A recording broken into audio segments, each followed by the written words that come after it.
2026 সালে রোমানিয়ার কাজের ভিসা নিয়ে বড় কিছু পরিবর্তন এবং সুখবর এসেছে। আপনি যদি রোমানিয়া যেতে চান তবে নিচের আপডেটগুলো আপনার জন্য অত্যন্ত গুরুত্বপূর্ণ।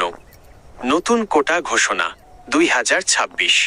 রোমানিয়া সরকার 2026 সালের জন্য মোট 90,000 বিদেশি কর্মী নিয়োগের কোটা অনুমোদন করেছে। যদিও এটি 2025 সালের 1 লক্ষ তুলনায় কিছুটা কম, কিন্তু বাংলাদেশি কর্মীদের জন্য এটি একটি বড় সুযোগ, কারণ বর্তমানে ইউরোপের অন্যান্য দেশে ভিসা পাওয়া কিছুটা কঠিন। 2. যেসব কাজের চাহিদা বেশি, চাহিদার তালিকা 2026 সালের আপডেট অনুযায়ী নিচের খাতগুলোতে সবচেয়ে বেশি কর্মী নেওয়া হচ্ছে।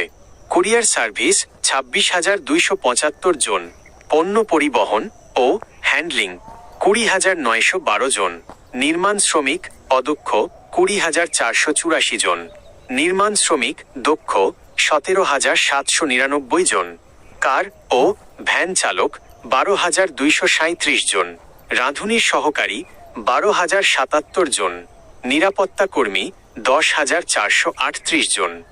3. ভিসা পদ্ধতি সহজীকরণ। আগে রোমানিয়ার ভিসার জন্য অনেক দীর্ঘ সময় অপেক্ষা করতে হতো। 2026 সালের নতুন নিয়মে ইমিগ্রেশন প্রক্রিয়া অনেকটা ডিজিটালাইজড করা হয়েছে। এখন ইন্ডিয়াতে দিল্লি দূতাবাস, ইন্টারভিউ এবং ফাইল জমা দেওয়ার প্রক্রিয়া আগের চেয়ে দ্রুত সম্পন্ন হচ্ছে। 4. বেতন ও খরচ। বেতন বর্তমানে রোমানিয়ায় সর্বনিম্ন মূল বেতন প্রায় 3,700 রোমানিয়ান লেউ রন, ট্যাক্স বাদে, যা প্রায় 70-80,000 টাকা হতে পারে।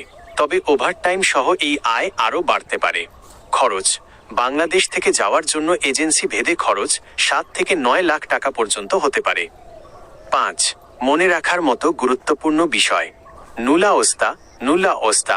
রোমানিয়া যাওয়ার প্রধান ধাপ হল কাজের অনুমতি বা নুলা ওস্তা। এটি আপনার নিয়োগকর্তা রোমানিয়া থেকে সংগ্রহ করবেন।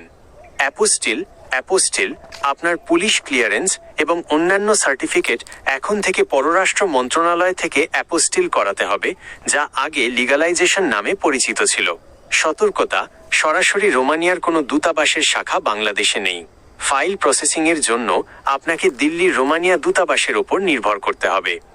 বিশেষ দ্রষ্টব্য, বর্তমানে রোমানিয়া থেকে অন্য দেশে যেমন পর্তুগাল বা ফ্রান্স যাওয়ার প্রবণতা বাড়ায় ভিসা রিজেকশন রেট কিছুটা বেড়েছে। তাই জেনুইন কোম্পানির মাধ্যমে আবেদন করা বুদ্ধিমানের কাজ হবে। আপনার কি কোনো নির্দিষ্ট কোম্পানি থেকে ওয়ার্ক পারমিট এসেছে? যদি এসে থাকে তবে আপনি কি পরবর্তী পেপারস প্রসেসিং বা দিল্লির অ্যাপয়েন্টমেন্ট সম্পর্কে জানতে চান?